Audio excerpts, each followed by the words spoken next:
Story 1. The most unsettling part was realizing the person I trusted most never really existed the way I thought. I had always believed I was a good judge of character. When I met Claire during my second year of college, it felt like fate. She was one of those people who lit up every room she walked into, not in a loud, attention seeking way, but in that magnetic, effortless way that made you want to be around her. Claire was everything you could ever ask for in a best friend. We laughed until our stomachs hurt, we shared secrets that no one else knew, and she always seemed to know the right thing to say when life crushed me down. For years, I thought I had found my forever friend, someone who would stand beside me through every high and every heartbreak.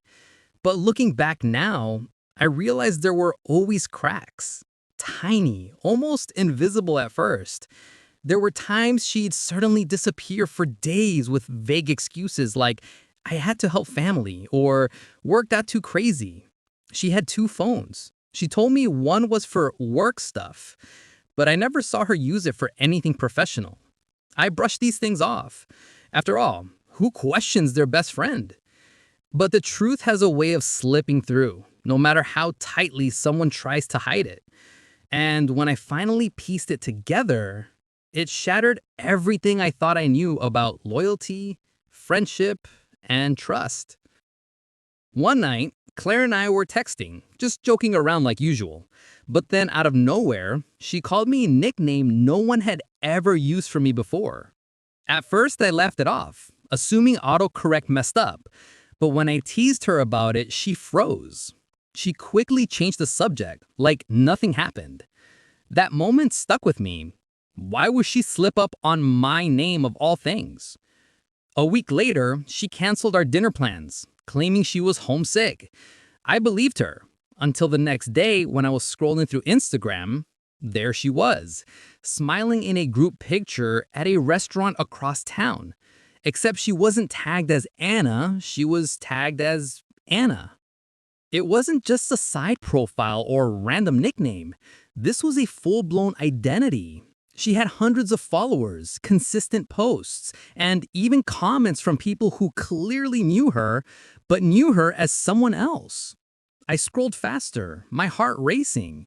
There were timeline overlaps. Nights she told me she was working late, but according to this account, Anna was at parties, smiling with friends I didn't recognize. Trips she said she couldn't afford. But there she was, on beaches and city streets I'd never seen.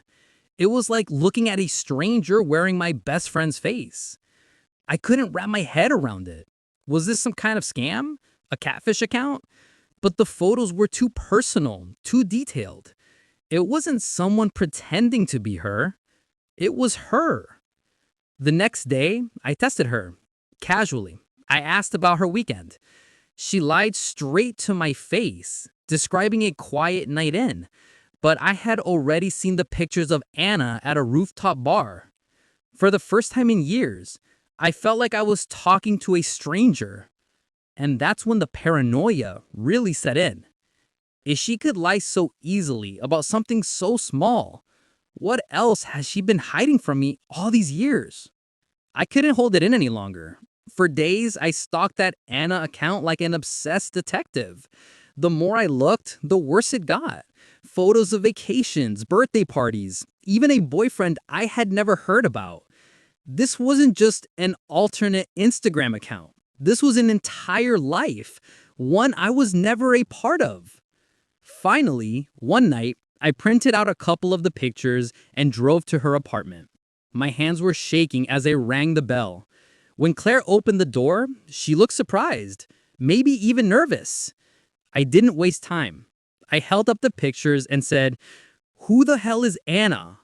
Her face drained of color instantly. She grabbed the pictures out of my hands, stammering, "It's not what it looks like." I laughed bitterly. Not what it looks like. Claire, or should I say Anna, I've seen everything. The lies, the trips, the friends, the boyfriend. So which part of your life was fake? The one with me or the one with them? For a moment, she didn't say anything. Her eyes darted around like a trapped animal. Then finally, she broke. Through shaky breaths, she admitted the truth. Her real name was Anna. Claire wasn't real, at least not entirely. She had created the Claire persona when she joined college after running away from her old life. According to her, she wanted a fresh start, a chance to be someone new, someone free from her toxic past. At first, it was harmless. She only used the name around new people. But then she built friendships, routines, a reputation, and she couldn't stop. By the time she met me, she was already living a double life. And instead of coming clean, she just let me believe in Claire. I stood there stunned. My best friend wasn't who I thought she was. Every memory, every secret I had ever shared suddenly felt tainted. I asked her, "So what was I to you? Just a prop in your fake life?" Her voice cracked.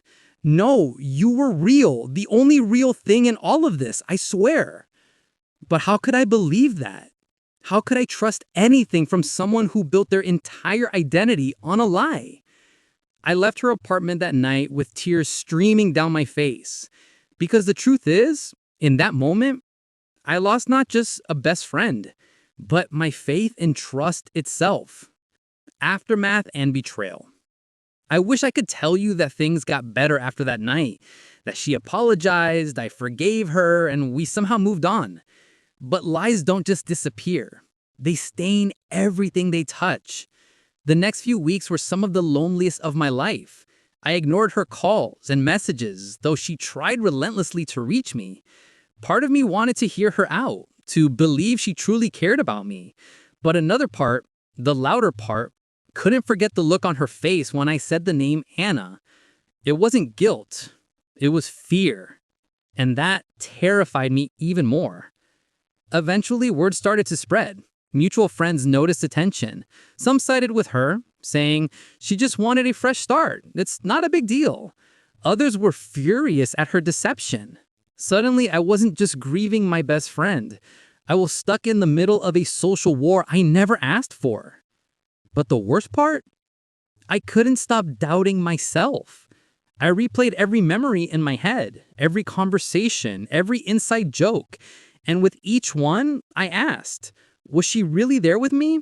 Or was she just playing her role as Claire? I started spiraling. I checked my own stories, my own life, wondering if I had blind spots. Was I too gullible, too desperate for a friend? One night, I sat staring at old photos of us together. There we were, smiling, arms around each other, looking like the definition of true friendship. And yet, now all I could see was a stranger. I realized that betrayal doesn't just break your heart. It breaks your sense of reality.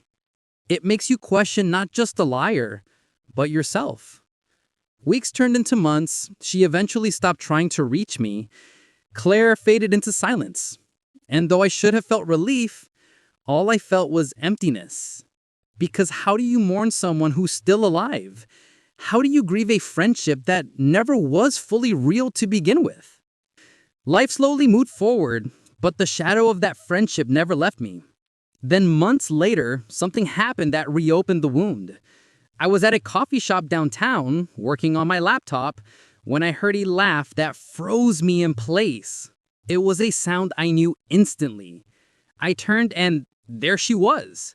Not Claire, not the girl I once called my best friend, but Anna.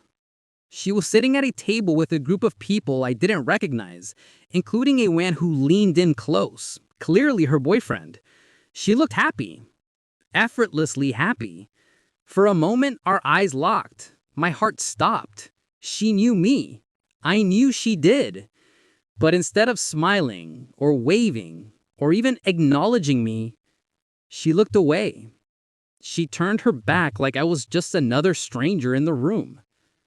And in that moment, something inside me broke all over again. It hit me that maybe that was all I ever was to her. A temporary character in her performance. A supporting role in a story where she was always the main star. I left without saying a word. To this day, I still wonder, Was Claire ever real? Or was she just a mask Anna wore until she no longer needed me? I'll never get an answer.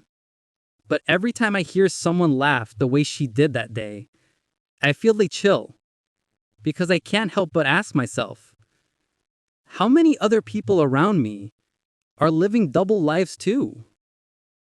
So tell me, if you discover your best friend was living a double life, what would you do? Story 2. The neighbor who watched me. I just moved into a small town for a new job.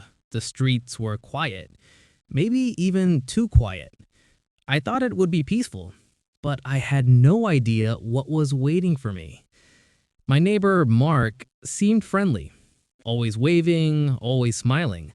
I thought he was just being nice, but something felt off.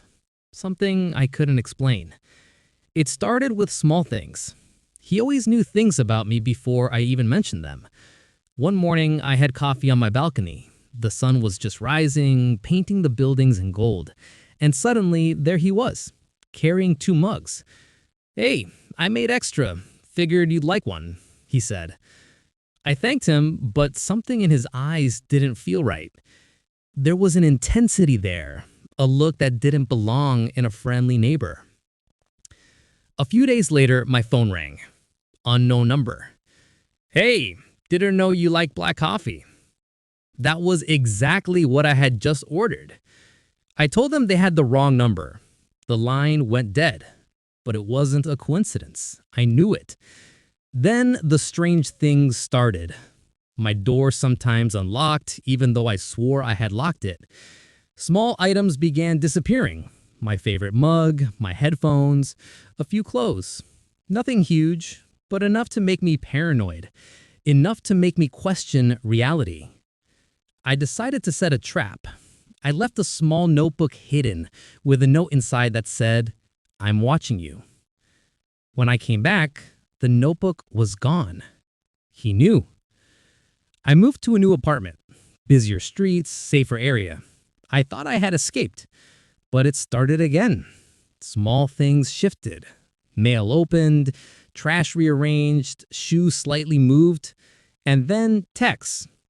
"You can run, but you can't hide." I installed cameras. That's when I saw him. Just a shadow. Always at the corner of the footage. He was always there, watching, waiting. I set up a fake delivery, a recording device, a GPS tracker. 2 days later, the tracker pinged at my old apartment. He was back, and the footage showed him sitting calmly in my old living room, smiling at my notebook. I couldn't escape him. No matter where I went, he found a way. Months later, I thought I was safe. I started journaling again, like therapy suggested. Until one night, I woke up to the sound of paper rustling. My notebook. Open. The last page, the one I hadn't written yet, already had words on it. "You shouldn't have left." I called the police. Nothing. No signs of entry. But then a knock at the door. 3 soft taps. My phone buzzed. "Check your window." I looked outside. Empty street. But I knew. I had to go back to find answers. My old apartment abandoned. Boarded windows, dust everywhere. But inside, walls covered in photos of me. Hundreds. Some from my balcony. Some from inside my apartment. Angles that were impossible unless he had been there. In a small storage closet, I found a box labeled Project M. Flash drives, ID cards, a badge Ronald Reynolds, Surveillance Division. He wasn't just a neighbor. He worked for the company that installed cameras in my building, watching me, every move. Even now, months later, shadows in my peripheral vision. My phone flickers as if being accessed. And last night, my therapist texted me, "You did the right thing going back." Except, I never gave her my new number. Reddit, if I disappear after this, don't look for me. Just check your windows tonight. The neighbor was watching. Always. Story 3. The stranger at the bus stop. It was one of those evenings where the sun seemed to be in a hurry, disappearing behind the buildings faster than usual. I was waiting at my usual bus stop, the one by the old bookstore that always smelled faintly of paper and dust, when I noticed him. He was leaning against a lamppost at the other end of the platform, a hood pulled over his head, hands shoved deep into his pockets. Something about him made me uneasy, not because he looked dangerous, but because he seemed out of place, like a character from a story I had read long ago. As the bus approached, I glanced at him again, and this time our eyes met. I don't know why, but it felt like he was staring straight into me, like he knew something about me that I didn't. I looked away, pretending to check my phone, but I could feel his gaze lingering, persistent, almost curious. The bus arrived, door squeaking open, and I climbed in, taking a seat near the window, hoping he wouldn't follow. Of course, he did. He got on the bus just a few rows behind me. I tried to tell myself it was nothing, just a coincidence, but the pit in my stomach said otherwise. He didn't sit down immediately, just stood there, holding onto the rail, looking around. His presence made the bus feel smaller, the air heavier. I noticed his hands were trembling slightly, though he didn't seem cold. As the bus moved through the streets, I tried to focus on my music, headphones in, pretending I wasn't aware of him at all. But I could feel the weight of those eyes, even through the earbuds. At one stop, he moved closer, almost casually, as if stepping nearer was the most natural thing in the world. He leaned slightly, tilting his head, and whispered, "Do you remember me?" I froze. My mind raced, trying to figure out if this was a joke or some kind of prank, or worse, a threat. "I'm sorry, do I know you?" I asked, voice tighter than I intended. He smiled, small, almost sad, and said, "You will. Eventually, you always do." Then he moved back, as if nothing had happened, his hood shadowing his face again. The ride felt longer after that. Every stop, every person getting on or off felt like a distraction I couldn't afford. I couldn't stop thinking about that smile, that voice. There was something familiar, and yet completely foreign. I wanted to get off the next stop, run home, lock the doors, pretend this never happened, but I didn't. I stayed, frozen in place, watching him from the corner of my eye. When the bus finally reached my stop, I was ready to bolt, to escape, but he got off too. I almost sighed in relief, thinking maybe the nightmare would end, but then I saw him disappear into the shadows of the street corner, and I realized something. I had been waiting at that bus stop for years, every evening, and yet tonight was the first time I ever noticed him, and somehow I knew I would notice him again. Days passed, and I told myself it was nothing, just a man, a coincidence, a trick of tired eyes. But then it started happening everywhere. Grocery store, library, even the cafe I went to every morning. There he was, always at a distance, always watching, never approaching until he did. Always whispering something I couldn't hear, moving closer, retreating, smiling. I started changing my routines, taking different buses, walking different streets, avoiding places I knew he might appear. It didn't matter. He found me every time, like he was drawn to me, like I was marked in some way I couldn't understand. One night, I stayed home, windows closed, doors locked, lights off. I thought, finally, I'm safe. But then I heard it, a soft knock at the window, a whisper through the glass. You can't hide forever. I didn't sleep that night. I didn't the next, and when morning came, I found a note slipped under my door, written in a hand I didn't recognize, yet felt strangely familiar. It said, "Meet me where it all began, or lose yourself." I couldn't ignore it. Part of me wanted to run, but a deeper part, the part that always feels the pull of danger, knew I had to go. So I waited for nightfall, heart hammering, palms sweating, and walked to the old bus stop. It was quiet, too quiet, the kind of silence that presses against your ears. And there he was, hood down this time, face visible, and I realized I had seen him before. Not just on the bus or in the streets, but in dreams, memories that weren't mine, moments I couldn't explain. "Why me?" I asked, voice shaking. He smiled again, calm, almost gentle, and said, "Because you are the one who can see me, who can remember. Most forget, most never notice, but you are awake."